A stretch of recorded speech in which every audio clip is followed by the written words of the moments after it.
ada yang lebih dalam dari sekadar dosa. Kandu, ia tidak datang dengan teriakan, melainkan pelan, menghikat diam, lalu enggan melepaskan. Dan limbuk telah tenggelam di sana.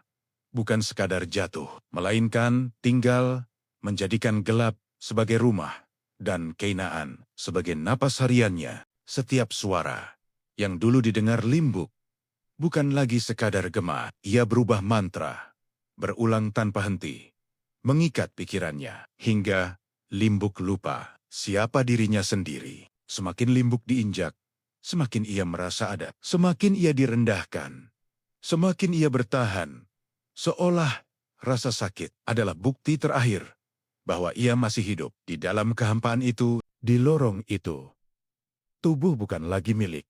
Ia hanya tempat singgah yang siap dipakai, dibiarkan, lalu ditinggalkan tanpa pernah benar-benar dianggap berarti. Dan setiap kali keheningan datang, limbuk justru takut karena tanpa candu itu, yang tersisa hanyalah kekosongan yang telanjang.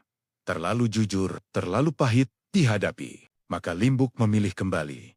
Bukan karena ingin, bukan karena cinta, melainkan karena takut kehilangan ilusi yang selama ini membuat tubuhnya seolah masih dipakai. Jang Lain tahu, cara kerja permainan ini memberi secukupnya, menarik perlahan, membiarkan limbuk berharap, lalu menjatuhkannya lagi ke tempat yang sama, tempat paling rendah.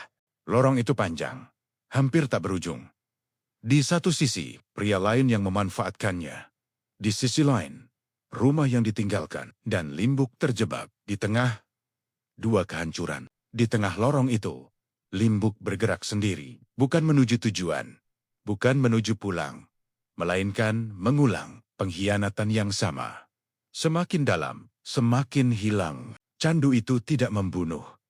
Dalam satu malam, ia hanya membuat segala yang hidup perlahan kehilangan makna. Dan di dalam lorong itu, yang paling hancur bukan tubuh, bukan pula waktu, melainkan kesadaran yang redup sedikit demi sedikit hingga tak lagi mampu membedakan hina dari bahagia, membedakan jurang dari jalan pulang. Karena saat seseorang tak lagi ingin keluar, tak lagi ingin diselamatkan, tak lagi merasa ngeri pada kehancurannya sendiri, itulah saat neraka tak perlu api, cukup dijadikan rumah. Itulah candu di lorong neraka. Kisah seorang perempuan, seorang istri yang menyerahkan segalanya demi tetap dipakai, meski yang tersisa anjala, hihik, dan kehampaan tanpa dasar.